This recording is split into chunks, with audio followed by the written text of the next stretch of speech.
What's up, guys? Welcome to the newest episode of the Debate Mates. I'm Matthew. I'm joined once again by Coach Z. Happy New Year's Eve to all you guys. Happy New Year's. Hopefully we get a lot of good basketball coming in 2021. 2020 was a very strange year, not just for basketball, but for everything. So, we'll see. 2021, hopefully got some good basketball. At least we know KD will be playing, hopefully. So that's a bright spot for me. And let's just get right into it because the NBA season started on December 22nd. We got to see KD back in action, Steph Curry, Kyrie Irving. All the stars are out. So let's get right into it. Coach Z. I have a game we're gonna play. Okay, It's called nice. Here to Stay or Going Away. It's easy to Yes. overreact after 1 week of basketball. Kevin Durant's the best player ever. Luka Doncic is Yep. not very good. We can go super crazy over 1 week's worth of headlines. So that's why you and I are here to tell the fans if these headlines are ones they should go crazy about or if they need to calm down a little bit. Okay. First one. This one is a little bit of a two-part game. Hot starts. Here to stay or going away. Yeah. Orlando 4-0, Cleveland 3-1, Sacramento 3-1, Phoenix 3-1. I want you to rank them from most likely to stay to most likely to go away. Okay, so let me get those teams again. Orlando. 4-0 Orlando, 3-1 Cleveland, 3-1 Sacramento, and 3-1 Phoenix. Okay.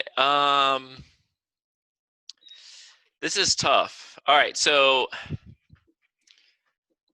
number one.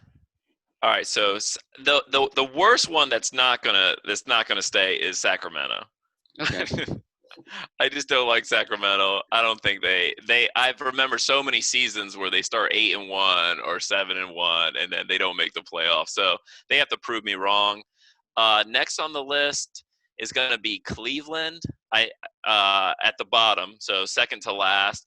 I love the players on Cleveland. I mean, like we talked about Sexton in our draft. We talked about Yep. Darius Garland. I think is awesome. They're doing this all without Kevin Love, which can contribute. But still, it's just a lot of history with Cleveland. They're good fantasy players. Will that equate to regular wins? And who did they play? Two of their first three wins was Washington. They played the Knicks was their one loss. The Knicks, Julius Okay. Randle posted a triple-double to beat That the tripped up. Cavaliers. Did he post a quad dub? I think he had 10 He turnovers. might have. So, and then who do you have as your most likely to stay then, Phoenix or Okay. Orlando? So I'm going to say Phoenix is number 2 most likely to stay just because player-wise are not doing so great. Mikal Bridges is good. Ayton's having a really slow start. Booker's having a slow start. Chris Paul's having a slow start. But they had the heat from the bubble. They look like, hey, we can win against the best teams in the playoffs. Yeah. So that can carry over. And who knows? Maybe your stats are poor because you're playing more team basketball. And then number 1 is going to be just Orlando. I think they're the most complete team. They have plenty of options for scoring. They play good team defense. And it's like not like no-namers, but a good collection of above-average guys. And they play in the East, so that's an automatic playoff berth. So for me, most likely to stay, I think is going to be Phoenix. Okay. They just have the most talent. And Orlando, we've been down this road before. They look really good, and then they kind of tail off. Sacramento, we've been down this road before. They look really good, and then they tail off. So Phoenix is going to be number 1 for me. I think a Chris Paul-led team never really has those valleys during a regular season. Maybe during the playoffs they implode a little bit.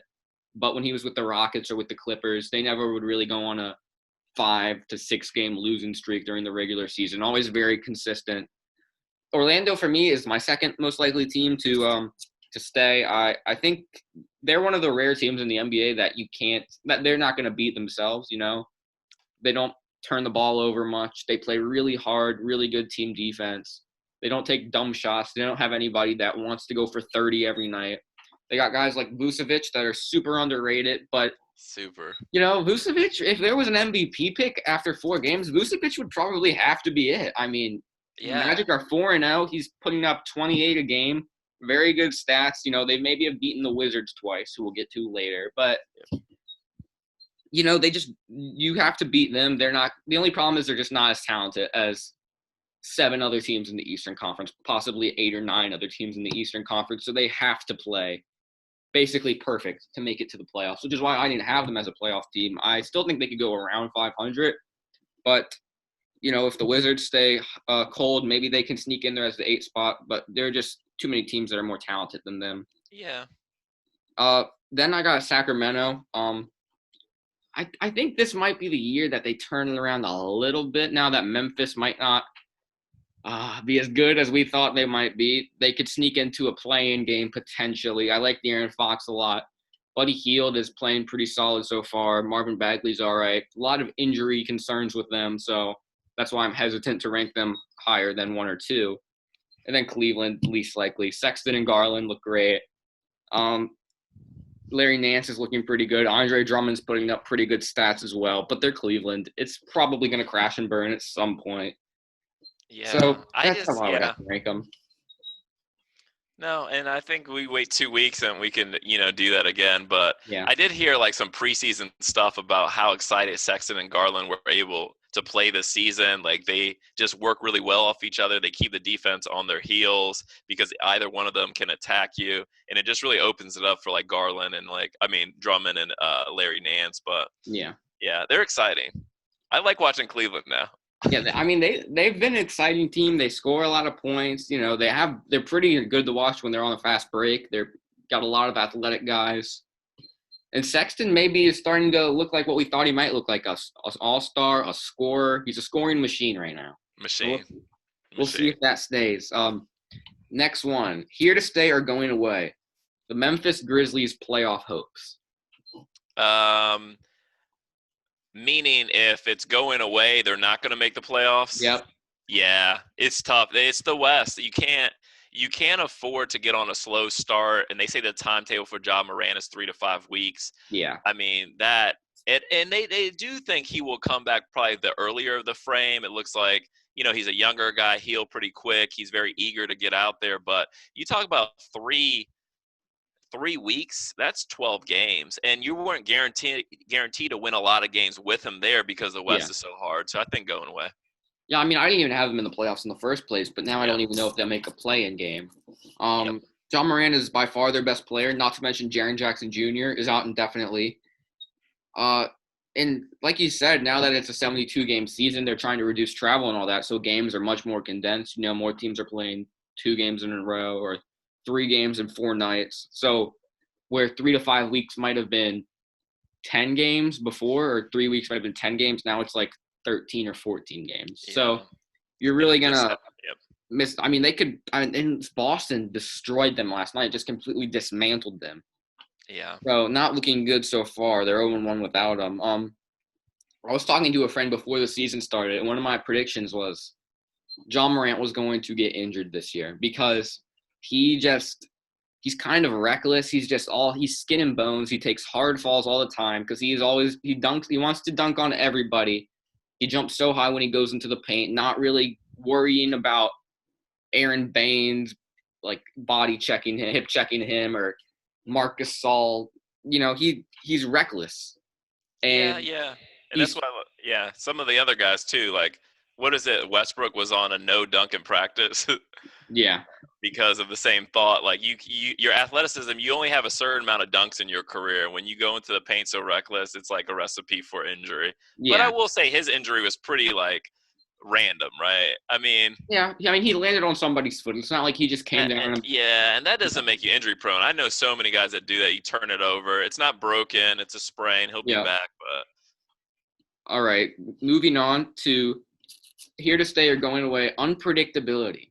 And by that, we've got the Clippers, who lost by 51 points to the Mavericks. Okay.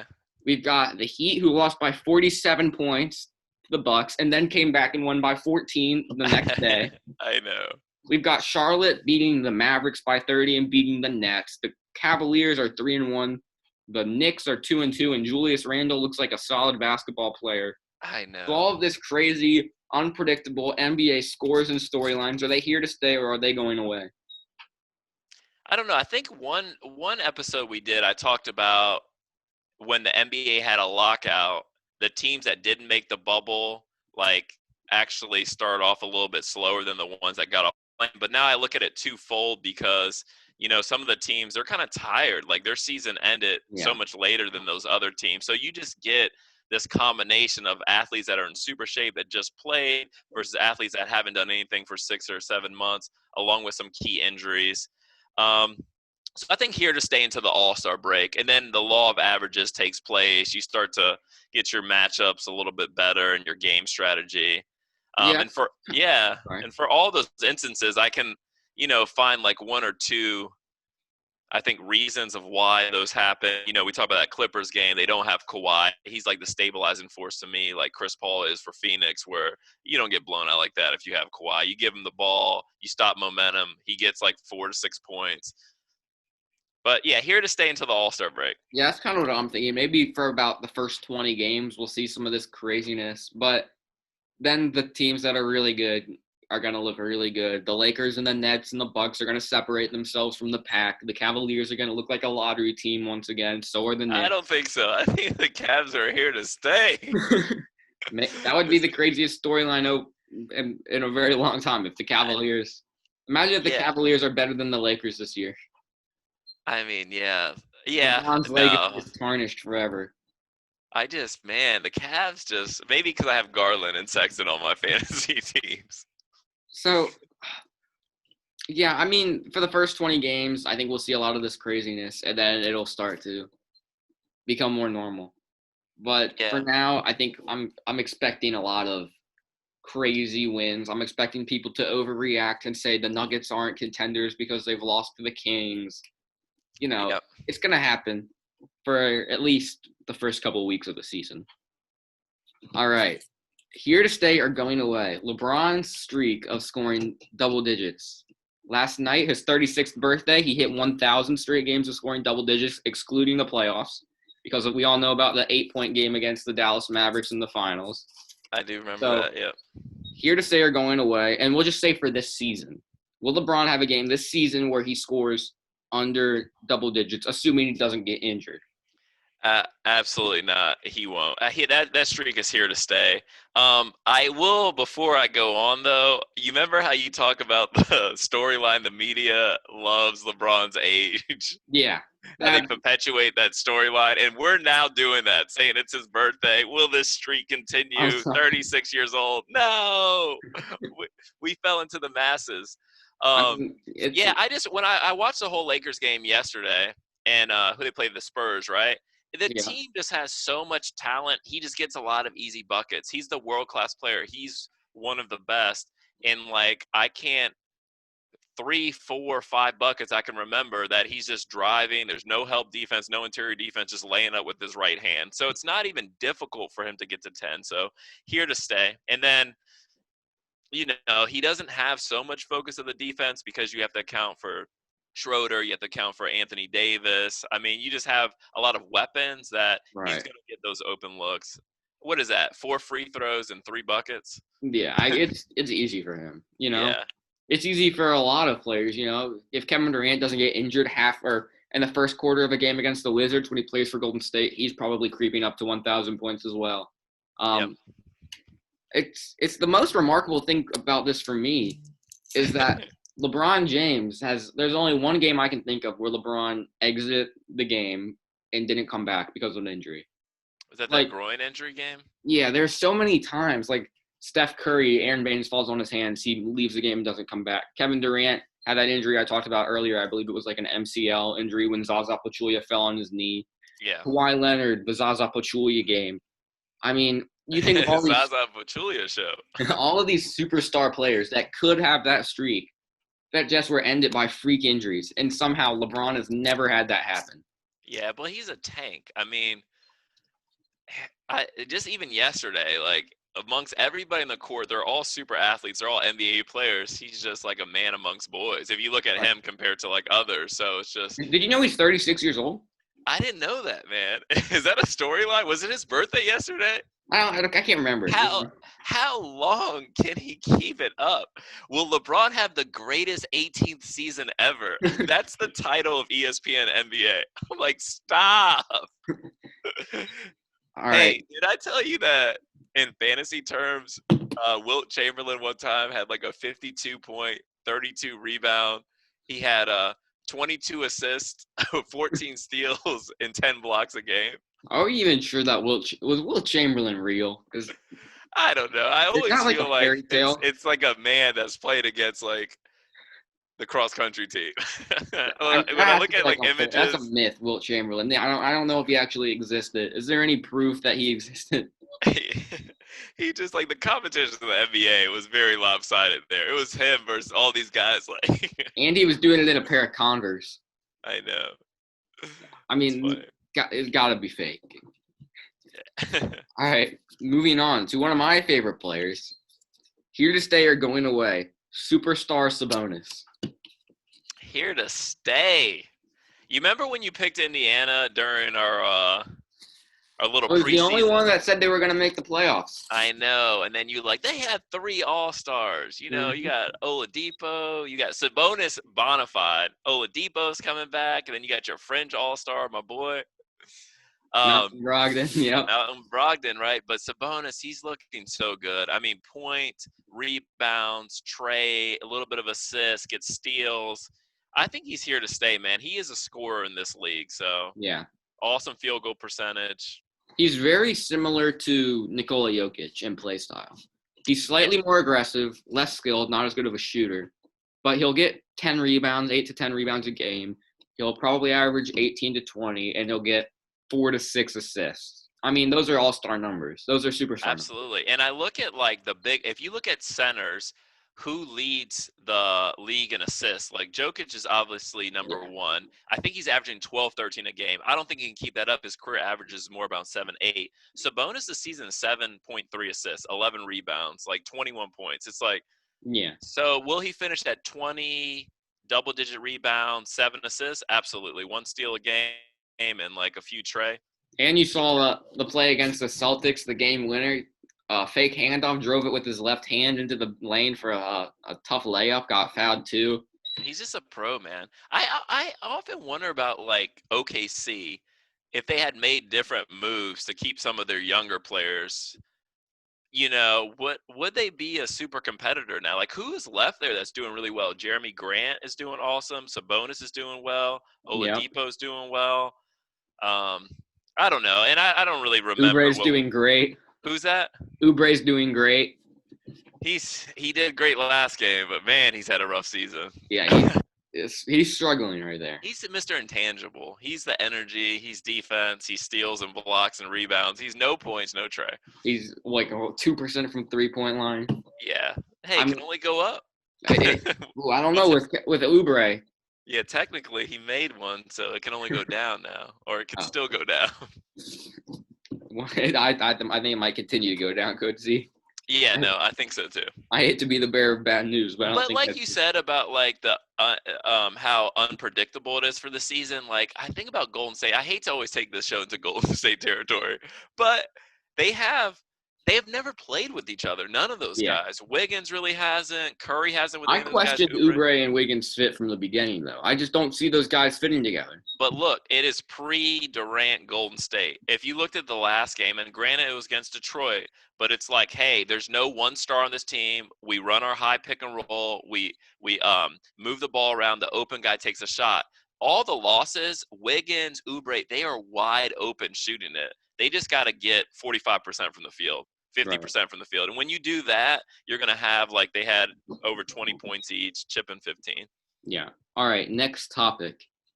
KD scoring 30. Last night was his first 30-point game of the season. He had 33 against the Hawks. So is it here to stay or going away? Kevin Durant scoring about 30 points per game. About 30 or over 30. That's a huge mark. We'll just say here to stay or going away, KD scoring in the 30s. Okay, so for like his average, Yep. right? I think it's going to be slightly below. He's averaging 28.3 points a game right now. They are so good. The Nets are so good. Yeah. I hate to say that, but there's going to be a lot of games where he's not going to play the fourth quarter. He gets his points at ease, and if they need him to chip in an extra 10 from that 28 to have a 35, 38-point game, he will. It's just they're too good. He doesn't have to get that, and that's why he won't. Do you remember the one season where he had that streak of scoring over 25 points? Was that his MVP season? I think he had I a think streak. he's done it multiple times.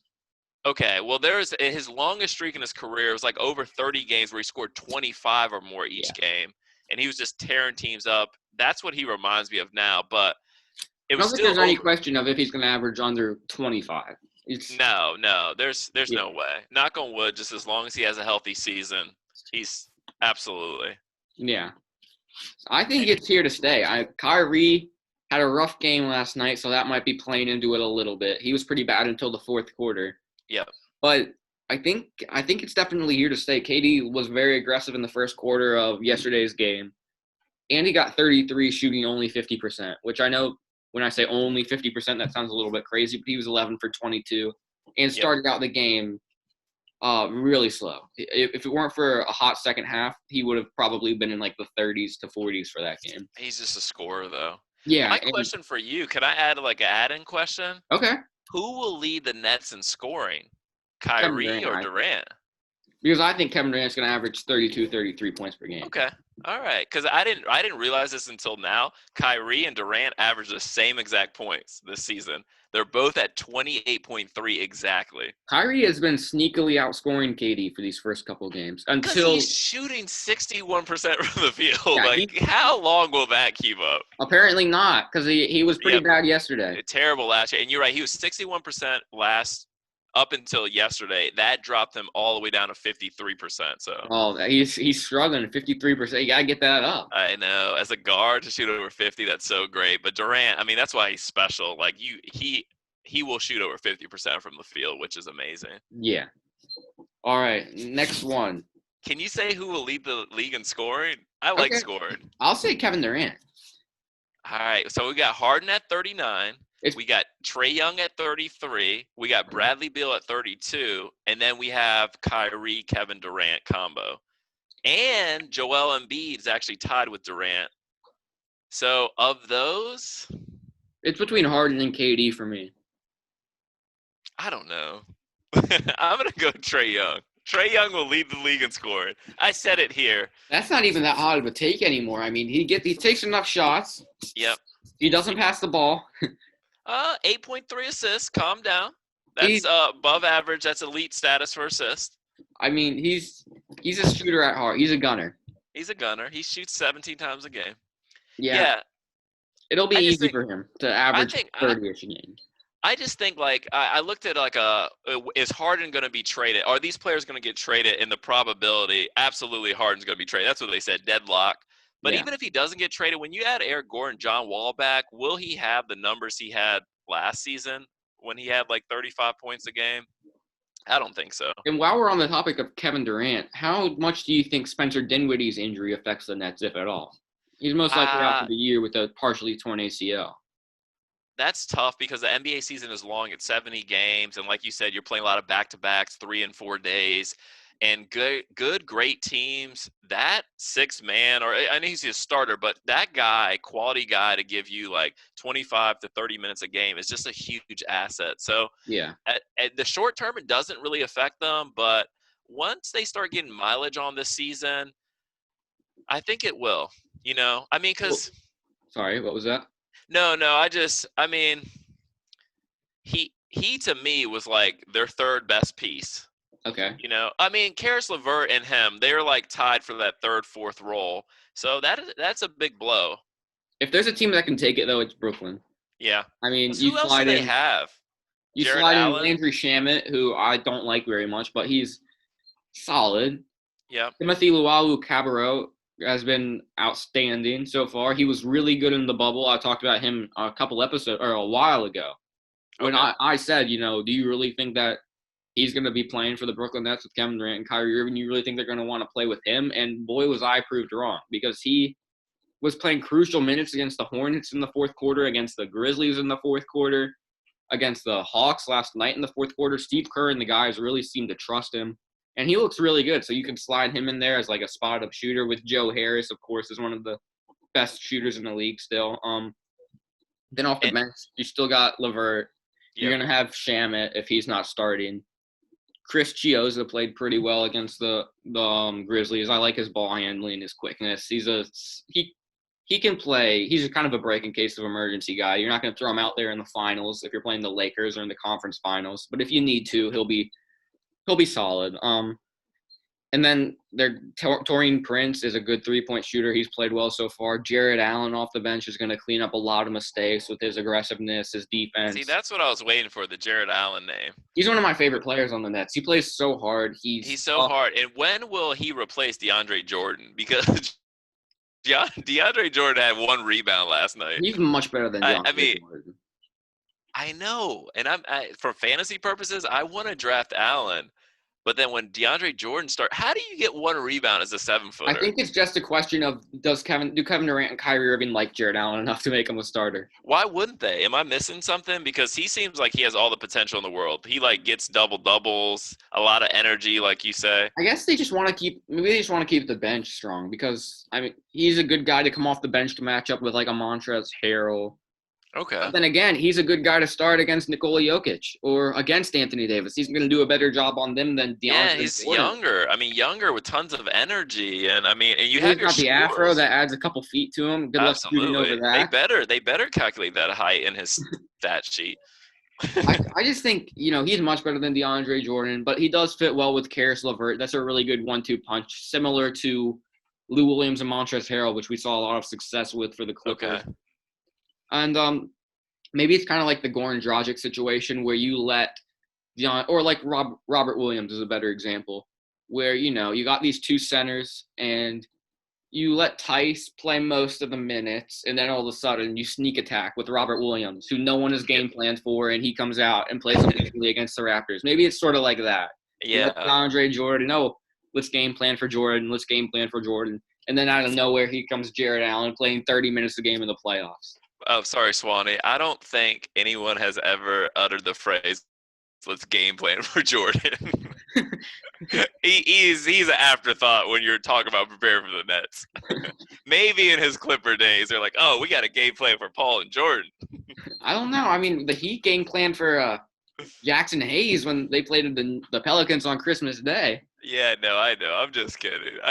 He's such a shell of his former self. I just still can't get over the 1 rebound stat line. He probably will game plan in case Steve Nash breaks a rule and comes in. So Steve Nash finds a way into the game. The corner 3 is his spot.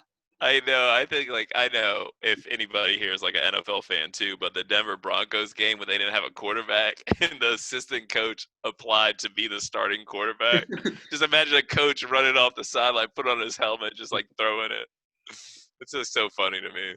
All right, next one. Yeah. Scott Brooks. Is he here to stay or is he going away? I think that one is way too early in the season.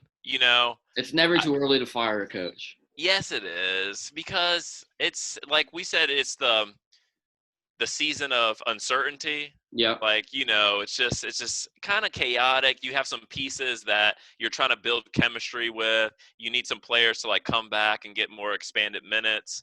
So I think it's too early. Right now, here to stay, obviously, because you have a 4-game sample, right? Yeah. I mean, if we have this conversation in 2 weeks and it looks like, hey, the ship can't be righted, it's irreparable, then yeah, you have to change directions. Yeah, I mean, Westbrook seems to have a good relationship with him. Beal seems to have a good relationship with him because he gets every shot he wants. He has the greenest of green lights. I think he's a solid coach for them. The Wizards they don't play defense. That's their problem. That's why the Magic beat them twice, because the Magic don't make mistakes. They don't make as many mistakes as the Wizards do. They don't leave wide open layups. I was watching the game against the Bulls, who were 0-3 at the time, facing the 0-3 Wizards. And they're down, I believe, 14 points. And they have a chance to come back, or it's maybe 9 points, I don't remember, late in the game.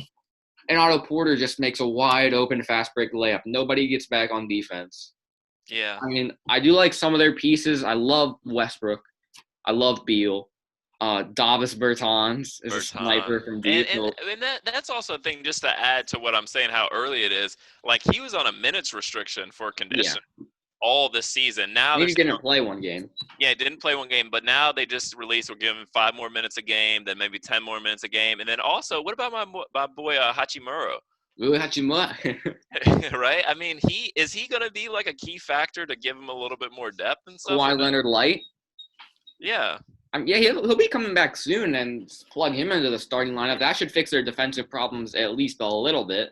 Yeah, that and maybe just overall conditioning and That's learning that's some a that's a like band-aid over the bullet wound, I'd say. yeah, I just see there's so many teams. Like, man, you talk about interior defense not getting back. Every NBA game I watched yesterday, I saw that for every team. Yeah, Like, Spurs are like notorious for playing good defense. How many times do the Lakers just like drive and get like a layup, and vice versa? How many interior paint points and assists did the Lakers allow against the Spurs? Golden State, they weren't, pick and rolls. They weren't switching. They weren't playing help defense quick enough. That's over time. I think the defense will become more solid and the offense begins to stagger. yeah. Offense definitely favors the beginning. Especially for teams like the Lakers and stuff that are just coming back from playing a lot of games that know they can win games playing like 75%.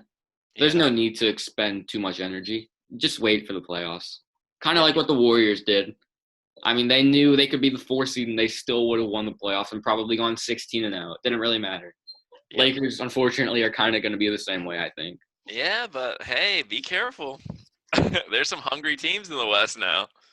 All right, so speaking of Scott Brooks, let's Yeah. finish this off with some slow starts. And Oh, this is okay. going to be the same thing. I want you to rank them in terms of like which one is going to stay, which ones are going to go away. Okay, so stay and then go away. Okay. Toronto, 0-3. Oh, Milwaukee, 2-3. Dallas, 1-3. Denver, 1-3. And Washington, 0-4. Which ones are here to stay and which ones are going away? Denver and who am I missing? So you said Toronto, Milwaukee, right? Dallas, Denver, Washington. Ah, that's sad. All right, just in terms of ranking, Milwaukee is definitely going away. That's my number one. Like Yep. they are too loaded. I mean, man, Middleton looks like a beast. Giannis, Drew Holiday, like that's absolutely number one. Number two, let me say Denver. I think that like they consistently have won the regular season, finishing 2, 3, 4 seed. Like they have a lot of talent. Jokic is playing out of his mind. We got to get Jamal Murray up to speed. Um, who's their third guy? He's the bubble star, Michael Porter. Michael Porter Jr. Michael Porter Jr. is doing really, really well. So I think Denver number 2, 3, Toronto. I think Anube, Siakam, Van Vliet, like Kyle Lowry, salt, pepper, a little bit of Lowry. I make some chicken today and make sure I add that spice. They're playing in the East. They have that ability with Nick Nurse to turn things around. They're fine in my book. Really, it's like some of the field goal percentages. Yeah. Siakam shooting, like 20% from the field. All right, check this out, though. Dallas actually, to me, is going to stay. Luka looks so sad last game, but he doesn't have anybody. I was thinking, like, we proclaim him to be this MVP this season. He's Las Vegas favorite for MVP, but all the other teams in the West, they have 2, 3 legit stars. It's just Luka. For I mean, now. for now, but like we said with our Memphis, like for now, if Porzingis, and I don't trust big guys with injuries, it's too much weight, and Porzingis is very injury prone to begin with. Like I can't think of a season where he played the whole year. Yeah. Maybe his rookie year or something like that. But yeah, I think that he needs way more help. Maybe they have to construct a trade because who do they have? Dennis Smith Jr. was the leading scorer last night. Your number one defender guy there. That's all I can really name. Yeah, Josh Richardson, Luka. Hardaway Jr. is pretty good. But Oh, that's what I meant. Hardaway Jr., not Dennis Smith. My bad. yeah, he Yeah, plays for the Hardaway Knicks Jr. now. Yeah, and then I think Washington is at the last to stay. I don't know. I flip flop between Dallas and Washington because I can see Washington turning around because it's the East, and if Beal and Westbrook start to click, they can score a lot of points, and then if they get that team defense going, they can finish 500. All right. I don't know if Dallas will make it. I'm For me, sorry. most likely to turn around is Milwaukee, obviously. Yeah. Teams look like, or at least Giannis's stats are going to be a little lower than we'd expect because he did play the Heat twice, and the Heat know how to defend him. Also, in that 47-point win, he didn't need to play in the fourth quarter. He really didn't need to play after the first quarter. But so those stats are going to look a little lower than we would expect. I do think this is a year where we don't see Giannis in a top 3 conversation for MVP based off how he's played so far. He's kind of just looked a step slow out there. I don't know if he's maybe got a little injury or something. He just doesn't look like Giannis yet. We haven't really seen any of those crazy athletic plays that we're used to seeing from him. Then So because he got paid. he just decided he doesn't care anymore. I mean, every player that's gotten paid, where's that fire at? Sorry, So keep going. I still see the Bucks. They're going to turn it around though. They got the best roster out of these teams that we're talking Best about. roster. So they'll turn it around. Giannis will probably come into form a little bit later in the season. I was expecting him to have a hot start to the year after how the last season ended, but I guess I was wrong on that. Next, I'm going to go with Dallas, I think. Really? I just,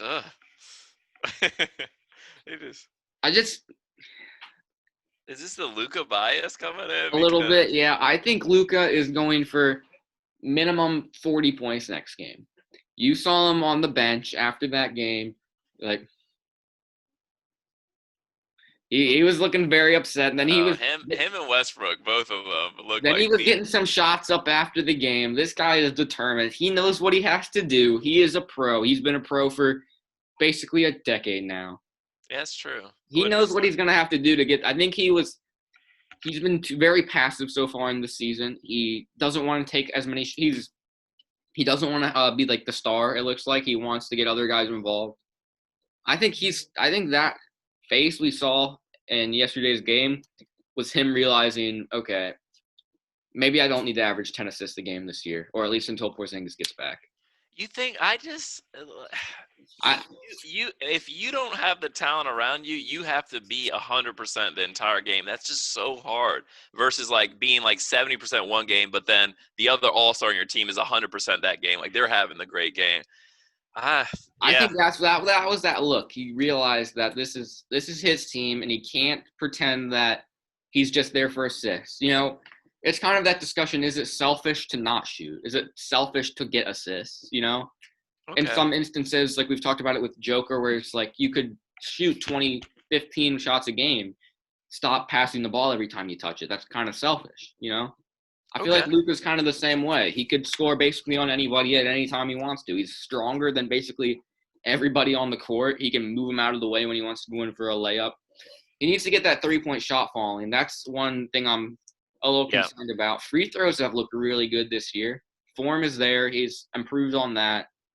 I think he's just got to get it into his head that he has to be the star. He has to take 15 to 20 shots per game.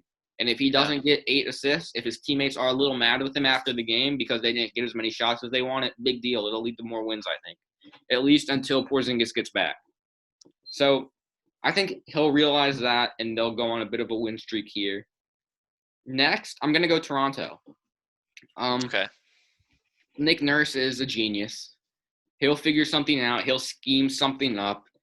And Lowry's played great so far. Van Fleet has to start playing like a guy that deserves a $20 million a year contract. Siakam has to start playing like a good player again. All-star. He was so good last year. And he's kind of just fallen off a cliff. I don't know if he's just all of his confidence is just gone, but he was exposed in the bubble. He was one of the worst players in the bubble. Yeah. And, you know. Well, he had a really tough matchup last game. He doesn't have a lot of tools, though. That's the thing that bothers me about him is he's got basically Giannis' skill set. Yeah. And we've discussed that Giannis possibly doesn't have as good of a skill set as a lot of other players. He's just got the athleticism and the height. Siakam has about a similar level of skill with less athleticism, shorter. You know, he's basically a downgrade of Giannis. Yeah. He can't shoot very well, at least now. And he thrives when you have a true number one on the team because you don't get the best defender. You don't get the attention. So I do think they'll turn around. Van Fleet is a guy that, you know, is prone to some cold streaks. Norm Powell is a guy that is prone to some cold streaks. Oh, man, talk about worst start ever. Put him on the list. So I think they'll turn it around, though. Lowry is great. He'll pull him through. Great name. Nurse will pull him through. They'll be fine. Denver worries me a bit because this is not the same team we saw last year. Jeremy Grant is not there anymore. And he's tearing it up. Torrey Craig, one of their defensive stoppers last year, is gone. Mason Plumlee, a really good backup center, good defender, is gone. This is not the same Denver Nuggets You're team right. You bring good points. that Yeah. took the league by storm last year. And this is not the same Jamal Murray that took the bubble by storm last year. I was kind of expecting this from him, to be honest. I don't think he's a great player yet. I don't think he's Wow. top 25. I don't think he's top 40. He hasn't proven it to me. Yep. I've talked about this before. I think he's overrated. He had a great bubble. Obviously, he was one of the best players in the league. And he had a good last season, too, before the bubble. I thought it was very promising. I mean, he has all-star potential, definitely. Yeah. If he doesn't make an all-star game this year, this will be a disappointing season for him. But I still think they'll turn it around. They'll still probably finish top 3 in the West. Clippers do look like they're a bit on a mission this year, other than the 50-point loss. Yeah. Wait, you think Denver will finish top 3 in the West, and they're your 4th-ranked team? Yeah, just because I'm a little bit worried about them. I could see them falling out of that spot. Okay, I see. If everything goes right, and it's not like I'm, the Wizards are the only team that I think might stay. Okay. So you're saying that. Okay. So you're saying like I did. Toronto, Milwaukee, they're locked to make the playoffs. They're going to be in the top 4, right? Or top 5. Okay. Washington, Dallas though. Dallas. What? I still bet Dallas. I'm not as high as you with Dallas. Well, I'm Luka. I know. I just he scores 23 points a game. You need 75 more points. You need to score 100. He can't score 100 every night. Right. Then there's the Wizards, and they've looked bad so far. They play no defense. They need to start playing with some intensity, which Westbrook will bring. Oh, he's so sad. I think he's going to retire. I think they're going to come back, and the playoffs, I don't know if they'll still make the playoffs. I know that's crazy to say. They could still go 68-4, but I don't think it's going to happen until they start playing with some passion. And maybe that takes Scott Brooks saying, you know what, guys, if we keep losing, I might get fired. So why don't you guys play? Maybe that's what it takes. Maybe it takes Scott Brooks getting fired and they rally around him and say, well, we have to perform now. Maybe I don't know what it takes. Maybe it takes Rui Hachimura coming back. Yeah. Something just has to give them energy because they have none right now. Yeah, and they're just lacking a little bit of depth and stuff. I mean, I think for them it's just time. It's not the same team as it was last year. You're trying to fit in all these pieces. So it's just carving out your role and playing as a unit with chemistry. And once you get that, then we'll see, okay, can they win more games than they lose? If not, they're definitely there to stay. Yep. So I think that's a good place to call it here. We've discussed basically all the major storylines from the first week in the NBA. Thank you for coming on the show, Coach Z. No problem, had a great time. The draft will be posted later. Everything will be up soon, hopefully. And hope you guys have a good last day of 2020, a good 2021, and we'll see you next year. Happy New Year. See you guys.